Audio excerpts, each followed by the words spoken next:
Hi there. I read an article, I saw it, about California now being a depressed state and everybody being desolate and all this stuff. And I guess that's the most unimaginably ridiculous thing that I ever heard.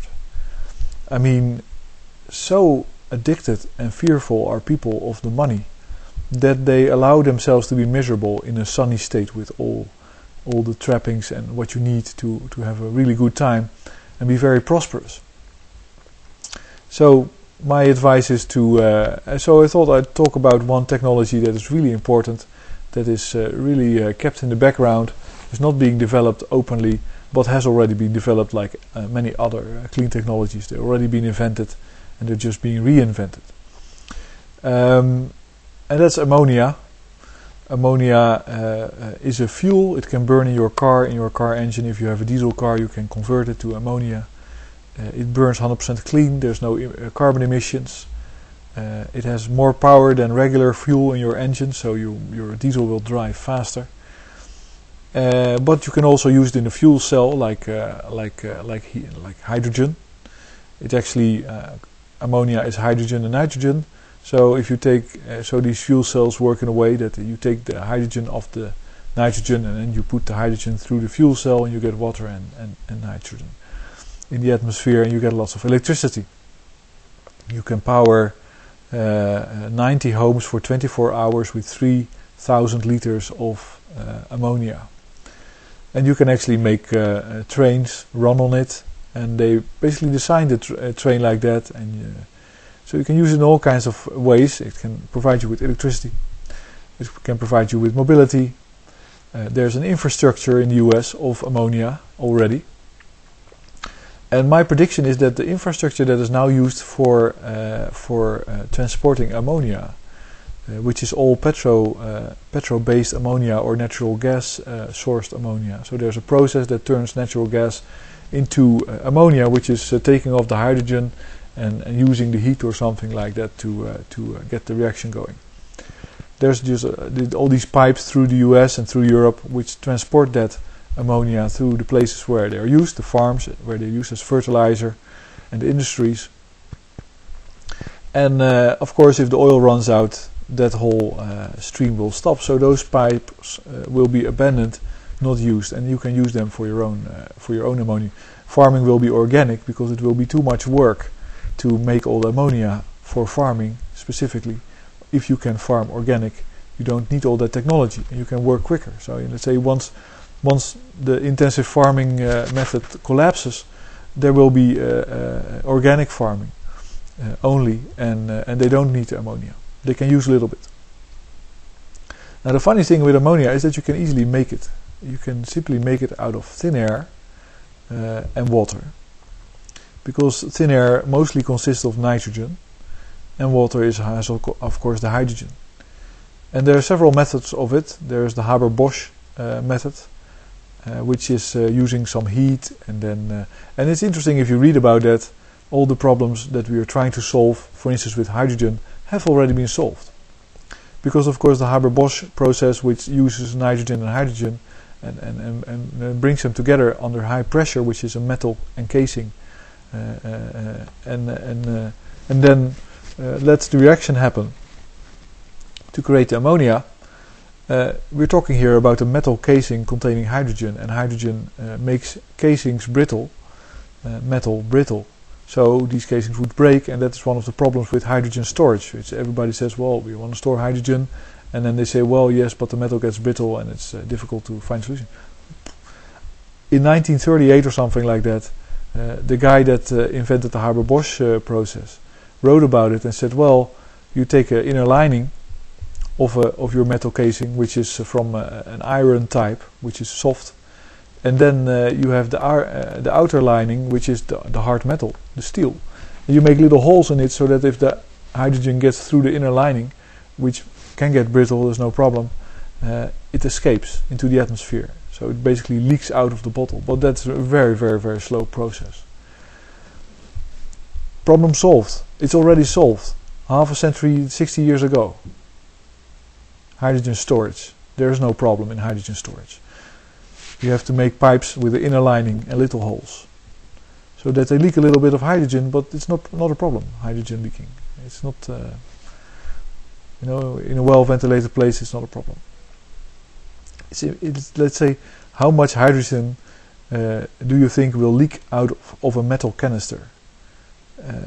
Unnoticeably little, but as it does so, it makes it brittle, so you make little holes. Okay, but that's just one example of how inventions have already been done, have already occurred, and they are just ignored and reinvented. So you can get a bank to have an excuse to create a shitload of dollars and invest in it, and then as they are doing that, they really don't want the solution to be used because it's distorting the market that has already been created and rigged. That's how dumb people are. It's really, it's like completely fed up with it. I can tell you a story about. I was on an excursion. I'll just close with that, and then I'll make another video about ammonia, on how you can use it and make it.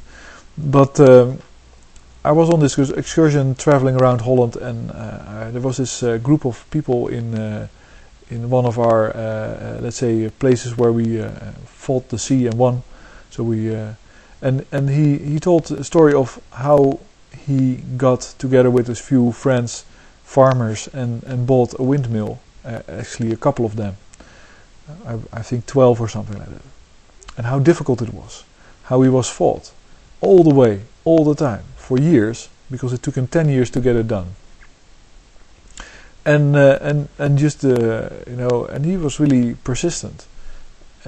So the way he did it was, because you can buy these things, that's fine, but then and they have a certain yield of electricity for which you know what your return will be, so you can calculate that. So that would be fine. You just buy the stuff, you put it where it is, where it has to be, and then you're done. You would think that, but it's not the way.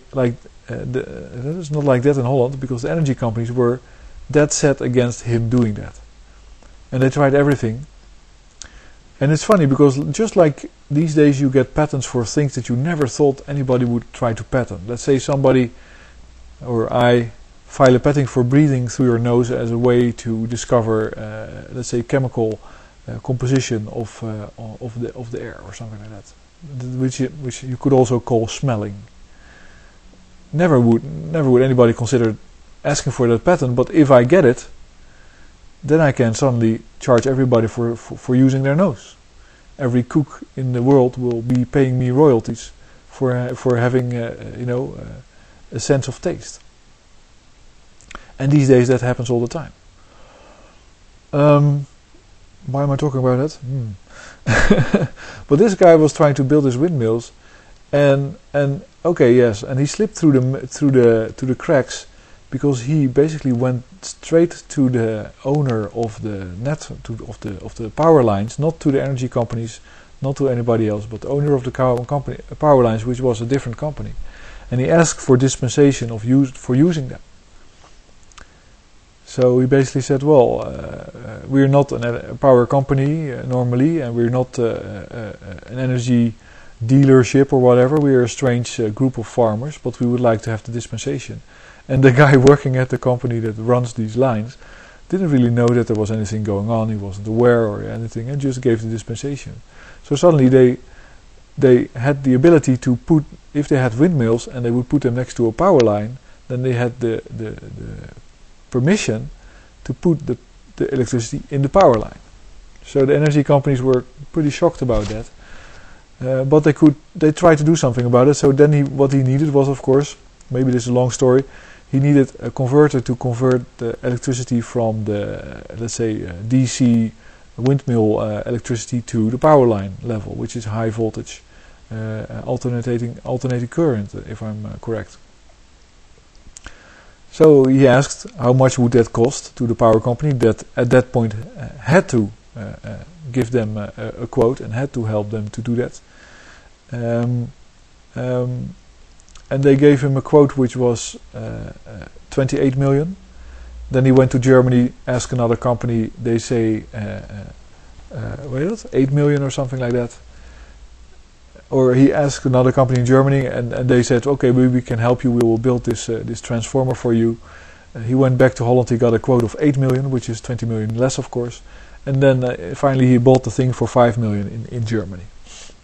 A big, it's a big electricity thing, like the classical, with all the buzzing and stuff. I've seen it, but so he put that. He ordered the windmills. He ordered the transformer.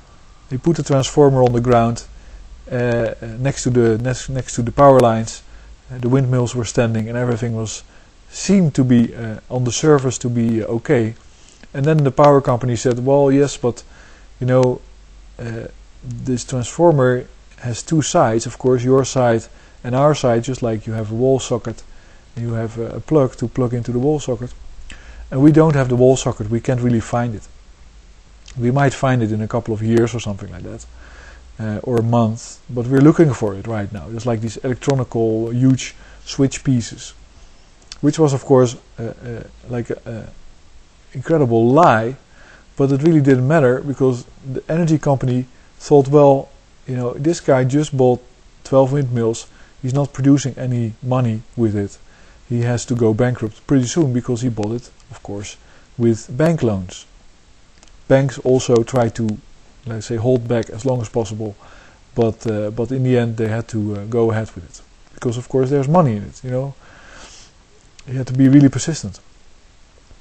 So they were thinking, well, let's just wait until this guy goes bankrupt. I guess it's a couple of months because these generators, they generate a lot of power and it would be a lot of money that they would be making to pay off all the debt that they had.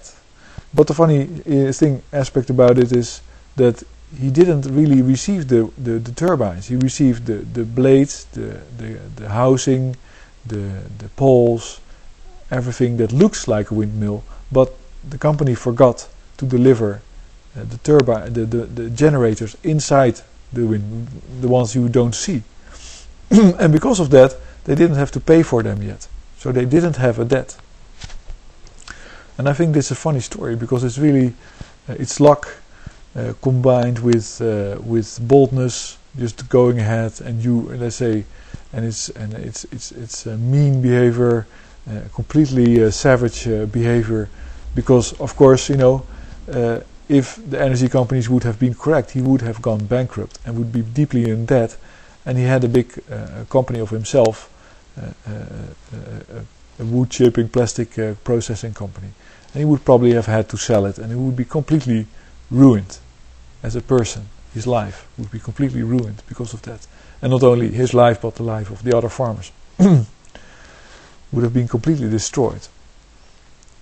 So that's ruthlessness on the part of the energy companies, and it's I guess a very strong behavior on his part. Simply keep going, keep going, keep going, keep going until you get the things the way you want to. And I think and it's not the first story that I heard yesterday or the day before yesterday already of that type of behavior in Holland.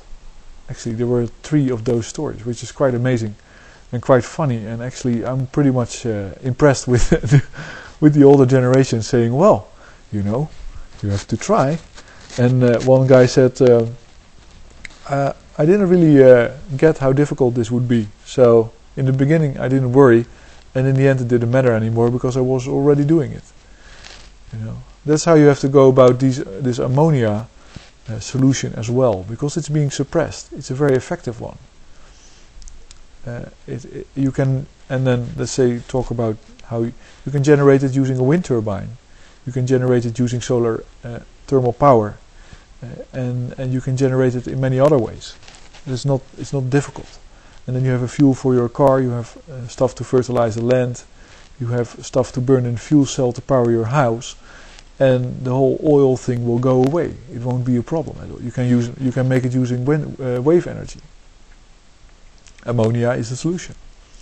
But anyway, this is a very long video, but I'll talk again about it because I'm really collecting a lot of information, and because it's not a very difficult process, I'm actually looking into a way to get somebody to build, or it's really simple. Because you know what a catalyst is? Iron is the catalyst. And if you put a little bit of aluminum in iron and some zinc or something like that, it's even 10 times more efficient. Everybody has the stuff you need to make ammonia. But thanks for listening, and I hope you enjoyed it.